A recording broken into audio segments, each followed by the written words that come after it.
Your Excellencies, there is yet another very important aspect of our lives, which is health. There is an 11-year-old girl who is concerned about the state of the health sector in Nigeria. I'll allow you to listen to what Chizoram had to say. Take a listen to her. My name is Chizara Azuki, and I'm just 2. I want to know, as president, what would you do to ensure universal health coverage for every citizen in Nigeria? I once met a 2-year-old baby who had a tumor in her brain. Her parents couldn't afford her treatment on time.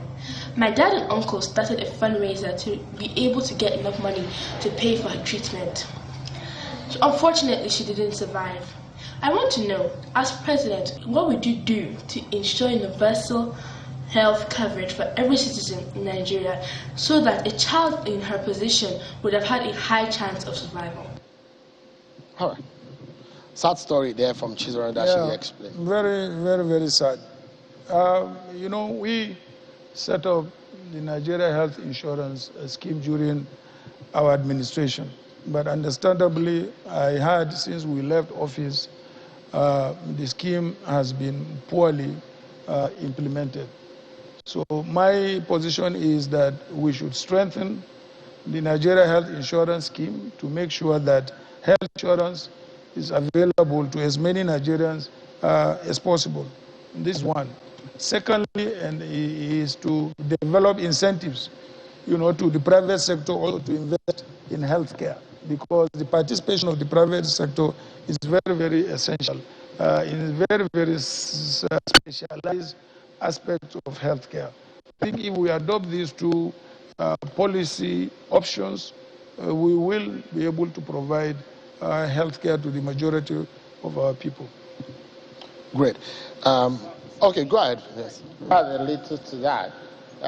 The National Health Insurance Scheme has been established. The fact is that, unfortunately, most of the sub-national government did not participate in that scheme, and that limited coverage. That obviously became an issue. So there'll be the need to engage the sub-national governments through the governors to ensure that they enlist themselves in the scheme. Beyond that, we also did realize that there is a vulnerable group in Nigeria, and when we were in the Senate, in the 7th Senate, we had to eventually pass the National Health Act, which was led by, I was chairman of the Senate Committee on Health. And in that, there's a clause that provides for funding for the vulnerable group.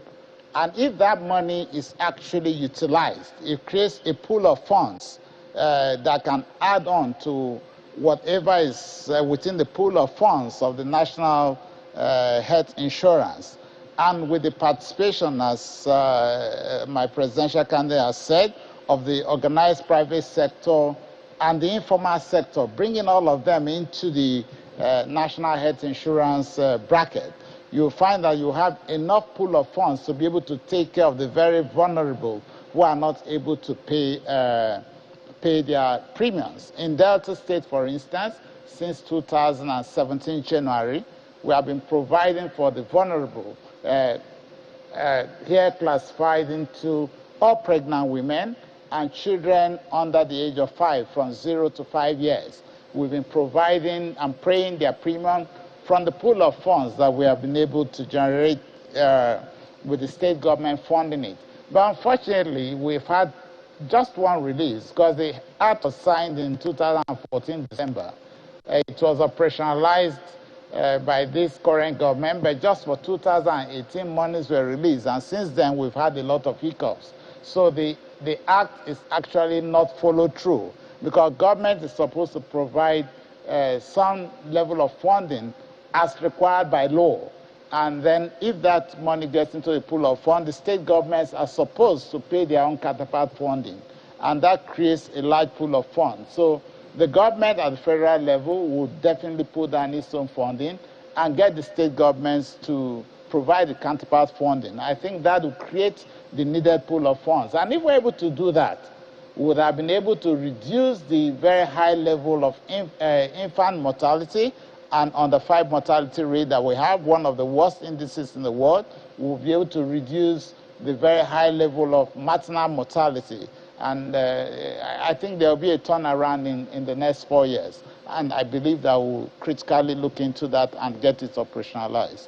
Okay, we are due for a break, but there is a very important aspect of our lives, and that is the inclusive community, which I would like you to deal with tonight also. We'll take one of the questions before we go on break. Mr. Jack Capella, who sincerely supported us in getting an interpreter tonight from the Albino Foundation. Hi, Mr. Pele. If you have one quick question, we get a response and we go on break. Thank you, Shane. Good evening, Your Excellencies. My question is simple and direct. Would you provide free and compulsory education for persons with disability? And if you say yes, tell me how you'll pay for it. Thank you for making that question precise and straight to the point. There is already law which provides free and compulsory education to every Nigerian child from primary up to secondary school. The law establishing the UBE provides that. And that's why we have even imposed education tax on Nigerians to be able to accomplish that. So, I mean, whether you are disabled or not, or whether you are handicapped or not, the law provides that you must have basic education free of charge from primary up to secondary school. But sub-national governments are not cooperating with the federal government to ensure that that is achieved, meaning states, government, and local governments.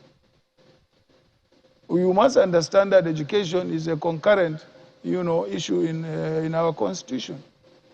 And most of these subnationals are yearning for more autonomy and more resources. We are ready to give them more autonomy and more resources, but are you ready to hold them accountable?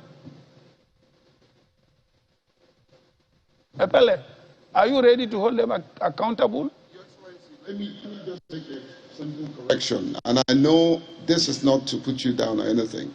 Nobody's handicapped. Nobody's disability. We are persons with disability. In nomenclature. Put our condition last and put the person, because the person will always be there and the events will go away. All right, correction taken. Thank you so much. I appreciate it. Right, we will get some more inclusive concerned questions when we come about persons with disability and women and children. Those are very, very important. Ama Odi, one of the right activists in this country, is standing by about issues of women. How much of inclusion would women get in an Atiku Okowa government should they win an election? We'll be getting reaction, plus more from the social media. A lot is coming. Stay with us. It's still the People's Town Hall right here on Channels Television.